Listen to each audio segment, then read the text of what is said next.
Hello learners, जो Indian accounting standard है उसके रिगार्डिंग हमें कि ये एमसीक्यू क्वेश्चन है। इसमें कई ऑप्शन हमारे कवर हो जाएंगे इंडियन अकाउंटिंग जो स्टैंडर्ड है उसके। तो अकाउंटिंग जो IAS 16 है ये किसको रिप्रेजेंट करता है? तो ये रिप्रेजेंट करता है संपत्ति, संयंत्र और उपकरण। ठीक है, एसेट्स वगैरह को, एसेट्स प्लांट वगैरह को ये IAS 16 के अंडर में आता है। IAS 38 ये किसके अंडर में आता है? तो ये आएगा अमूर्त परिसंपत्तियाँ, यानी कि इंटेंजिबल जो एसेट्स होती है ना उसके अंडर में आता है ये IAS 38। IAS 17 ये किसके अंडर में आएगा? तो ये आता है पट्टा लेखांकन। ओके, और IAS 12 है ये किस में आता है? आयकर, यानी कि इनकम। तो ये जो एक क्वेश्चन में हमने ये 4 IAS अकाउंटिंग स्टैंडर्ड जो हमने कवर किए हैं, ये एक एक नंबर में PGT कॉमर्स का जो एग्ज़ाम होता है ना उसमें ऐसे ऑप्शन में भी आ जाता है, और एक एक नंबर में ये 4 नंबर के क्वेश्चन बन चुके हैं। यहाँ पे ये UGC नेट का क्वेश्चन है जो मैं यहाँ सॉल्यूशन करवा रही हूँ, एनालाइज कर रहे हैं इसका।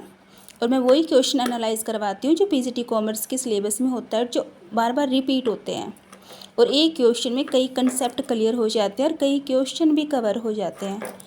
तो इसकी एक्सप्लेनेशन दे रखी है, यहाँ तक तो वही है जो हमने देखा, इसमें कुछ खास नहीं है, जो वही चीज़ें हैं जो हमने यहाँ देखी है। फिर भी देख लो, IAS 16 है, इसमें क्या संपत्ति, संयंत्र, उपकरण के लेखांकन से संबंधित है।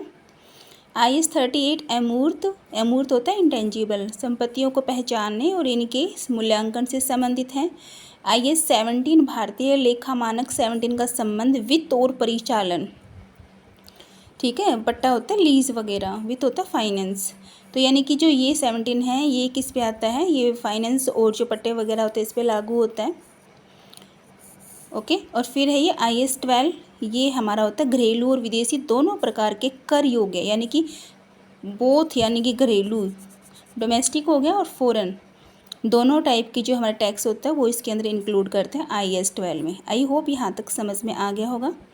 एक क्वेश्चन में हमने ये 4 क्वेश्चन किए हैं UGC नेट के वे से भी, और PGT ओल्ड जो PGT कॉमर्स के एग्ज़ाम होते हैं, जैसे एस्टेट का स्क्रीनिंग का होने वाला है, मतलब होगा, क्योंकि एस्टेट का हुआ है तो स्क्रीनिंग की वैकेंसी आएगी, उसमें भी ये इम्पोर्टेंट है। अदर UGC नेट है और PGT कॉमर्स के जो भी है, और जहाँ अदर और जैसे कि हरियाणा में ये लगा लो कि सेट कॉमर्स है, कॉमर्स जहाँ पे भी आएगा ना वहाँ ये क्वेश्चन सभी में अप्लाई हो जाएंगे। थैंक्स।